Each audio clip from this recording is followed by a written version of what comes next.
Meanwhile, new signs that the health care law rollout may be down and out because of growing union opposition to the law isn't worrisome for the White House. Maybe this is.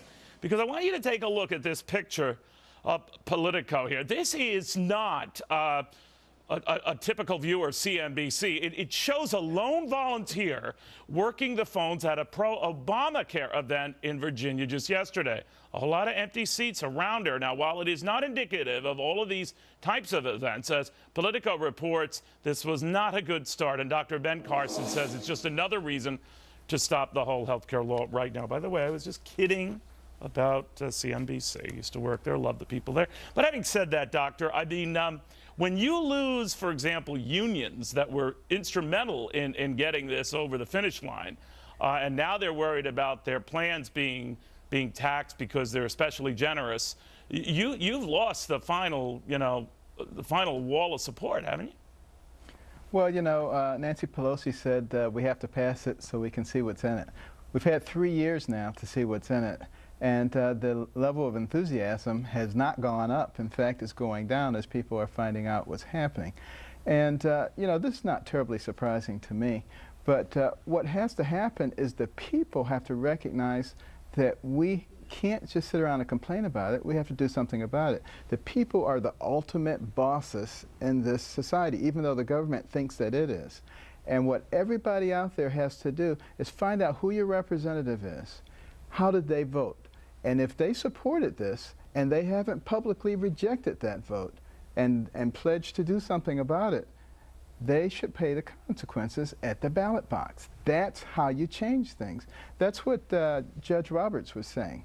He was saying, it's not really our responsibility, it's your responsibility. In other words, he threw it back. People misinterpreted that Supreme Court decision. It was his saying, look, this is something Congress came up with, and Congress must uncome up with it. I'm paraphrasing there. But let me ask you, though, Doctor, I mean, Senator Ted Cruz, others are leading an effort to effectively defund Obamacare, as it's become known. Even Marco Rubio, when he was here with me, Doctor, had said he recognized it's an uphill, if not impossible battle, but that it's an important one.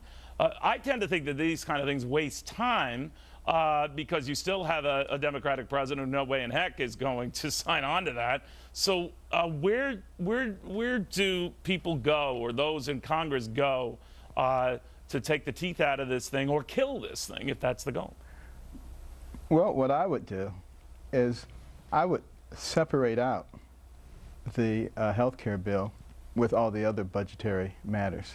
I would make it stand alone. So you wouldn't, wait a minute, sir, you would not attach it to a potential government shutdown, or would you? I would not. Okay, I understood. would separate it. Go ahead. Absolutely. That's the wise thing to do. And they have the ability to legislate, to make the rules whatever they need to be in order to do that. That's where they need to be concentrating. Get their legal scholars involved. Just go ahead and do it. Now, what about doctors in the meantime? As you've told me, and you're pretty close to the fire there, they don't know what to make of it. No two doctors, no two radiologists, no two oncologists can understand it or explain it. So a lot of them are saying the hell with it and leaving average Americans on their own to figure out bills. How bad does that get? Yeah. How bad do you think it is getting? Well, it's extremely bad. I haven't talked to anybody who's very happy about this, quite frankly. And, there's another level of documentation that has to be done. So, physicians are spending enormous amounts of time documenting everything, primarily so that the overseers can determine that you're doing everything exactly according to their schedules, so that you can be rewarded or penalized based on their approval.